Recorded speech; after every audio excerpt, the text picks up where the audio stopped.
Halo teman-teman, berjumpa lagi dengan saya Brother Phil. Kembali kita akan menanggapi Jesslyn dan Don Ditan. Dia ketawa. Sepertinya, Jesslyn akan menjadi the next Irene Handono. Seperti biasa, sebelum kita tanggapi, kita saksikan videonya berikut.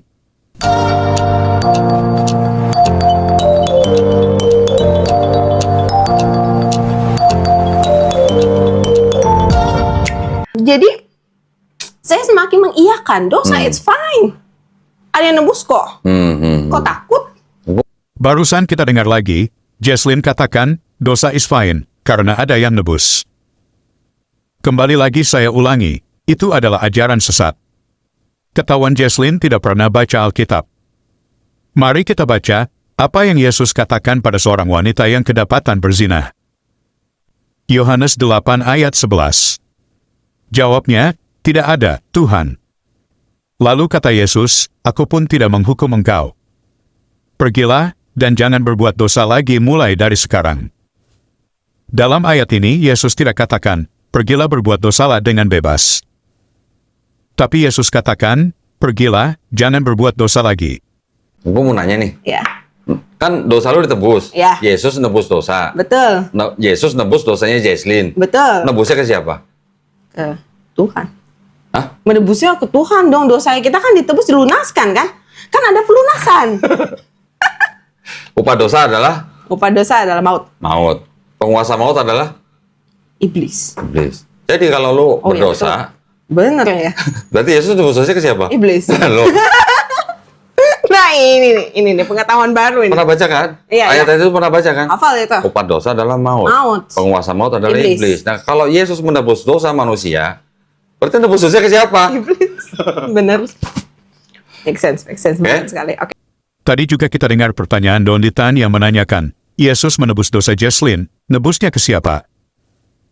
Ini pentingnya teman-teman mengerti konsep penebusan, karena salah konsep akan menuju pada salah paham. Seperti yang saya jelaskan kemarin, sesuai dengan Matius 1 ayat 21. Bahwa Yesuslah yang akan menyelamatkan umatnya dari dosa mereka. Jadi Yesus membebaskan manusia dari dosa.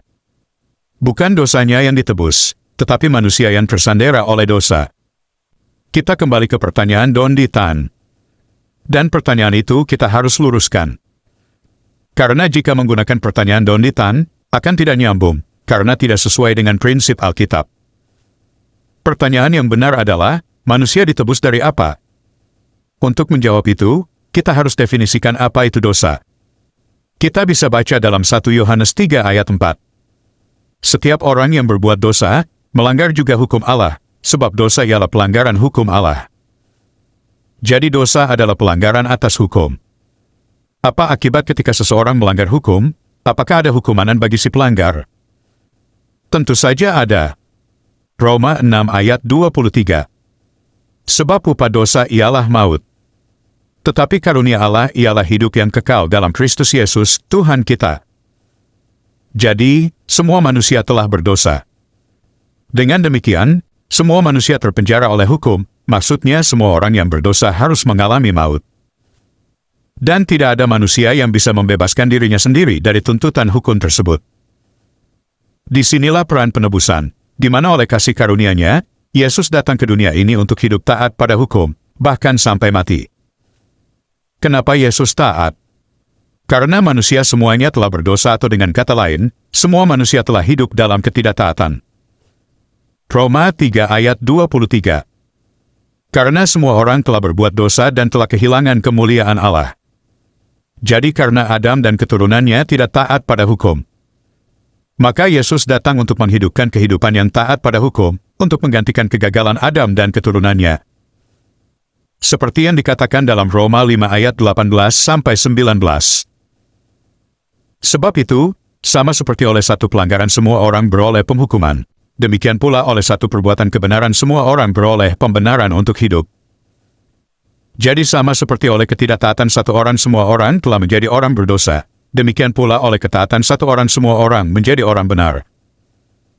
Jadi, oleh perbuatan kebenaran atau ketaatan satu orang, dan orang itu adalah Yesus, yang telah menebus manusia dari tuntutan hukum, yaitu maut. Jadi salah besar jawaban dari Donnie Tan yang mengatakan Yesus menebus manusia dari iblis. Karena yang membuat orang ada dalam maut adalah karena tuntutan hukum yang dilanggar oleh si pendosa.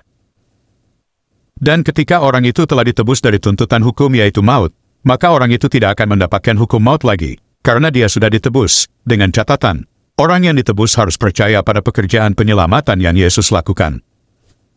Makanya Yohanes 3 ayat 16 katakan, "Karena begitu besar kasih Allah akan dunia ini, sehingga ia telah mengaruniakan anaknya yang tunggal, supaya setiap orang yang percaya kepadanya tidak binasa, melainkan beroleh hidup yang kekal."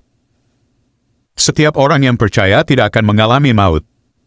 Ayat ini diperkuat oleh ayat berikut. Roma 8 ayat 1. Demikianlah sekarang tidak ada penghukuman bagi mereka yang ada di dalam Kristus Yesus. Jadi Yesus tidak menebus manusia dari iblis, karena seakan-akan iblis punya nilai tawar. Justru iblis akan mendapatkan hukuman maut oleh karena dosanya dan bersama manusia yang mengikuti dia. Mari kita gunakan satu kisah dalam Alkitab dan Al-Quran agar Muslim mengerti. Dalam kisah ini anak Abraham diperintahkan untuk dipersembahkan kepada Allah, lalu Allah menebus anak Abraham itu dengan seekor domba. Jadi Allah sedang menebus anak Abraham dari Allah sendiri, karena dia yang memerintahkan Abraham untuk mengorbankan anaknya. Yang seharusnya anaknya yang dipersembahkan kepada Allah, Allah menggantinya dengan cara menebus dengan seekor domba. Jadi baik narasi Alkitab dan Quran, anak Abraham ditebus dari Allah. Hal yang sama dengan penebusan Yesus. Yesus menebus manusia dari tuntutan hukum. Gantinya manusia mendapatkan maut, tapi karena Yesus telah menggantikan, manusia yang percaya tidak akan binasa. Perlu teman-teman bedakan, dalam Alkitab, ada yang namanya akibat dosa dan upah dosa. Akibat dosa adalah kematian fisik, sakit, menderita, dan lain-lain. Sementara upah dosa adalah kematian kekal. Jadi Yesus menebus kita dari kematian kekal. Tapi akibat dosa, seperti kematian fisik, sakit dan lain-lain masih berlaku kepada kita, karena kita masih tinggal di dunia yang berdosa. Dan ketika kita ada di dunia yang baru nanti, kita tidak akan mengalami lagi, baik akibat dosa maupun upah dosa. Wahyu 21 ayat 4.